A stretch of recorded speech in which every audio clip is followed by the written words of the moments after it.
આવનારી 31 ડિસેમ્બરને લઈને મોટા ક્લબ અને પાર્ટી પ્લોટમાં પાર્ટીઓ ઓર્ગેનાઇઝ થતી હોય છે, જેમાં મોટાભાગે દારૂ અને નશીલા પદાર્થોની માંગ ઊંચી રહેતી હોય છે. ત્યારે આ માંગને સંતોષવા માટે બુટલેગરો અને સપ્લાયર્સ માંગને પહોંચી વળવા માટે દારૂનો જથ્થો હાલથી સ્ટોક કરવા લાગ્યા છે, જેથી અંતિમ એન્ડ મુમેન્ટ ઉપર ઊંચા ભાવે વેચીને બમણી આવક મેળવી શકે. જેથી દારૂની હેરાફેરી અને માદક દ્રવ્યો તથા કેફે પીણાની ડિમાન્ડ બહુ ઊંચી જોવા મળી રહી છે.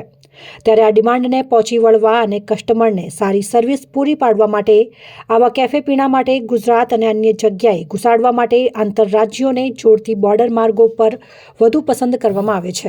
ત્યારે આજરોજ અમીરગઢ ગુજરાત રાજસ્થાનને જોડતી બોર્ડર પરથી ગુજરાતમાં ઘુસેડતો ગેરકાયદેસર અને વગર પાસ પરમિટનો દારૂ ભરેલ ટ્રક ઝડપી પાડ્યો હતો. અમીરગઢ બોર્ડર પર અમીરગઢ પોલીસ સ્ટાફના માણસો રૂટીન ચેકિંગમાં હતા. તે દરમિયાન રાજસ્થાન તરફથી આવતી ટ્રકને રોકીને તેમાં પાછળના ભાગે ચેક કરતા ગાજરના કટ્ટાની આડમાં વિદેશી દારૂ છુપાયેલો હોય છે, જે અમીરગઢ બોર્ડર પર પકડી પાડવામાં આવ્યો હતો. જેમાં કુલ પેટી 65 અને એક મોબાઈલ સહિત ટ્રકની કિંમત મળીને કુલ ₹9,74,520નો મુદ્દામાલ ઝડપી પાડવામાં આવ્યો છે. અને કહેરામ હરખારામ જાટ રહેવાસી તાઇબુ, જિલ્લો બાડમેર, રાજસ્થાનવાળા વિરુદ્ધ પ્રોહિબિશન મુજબ ગુનો નોંધીને વધુ તપાસ હાથ ધરી છે.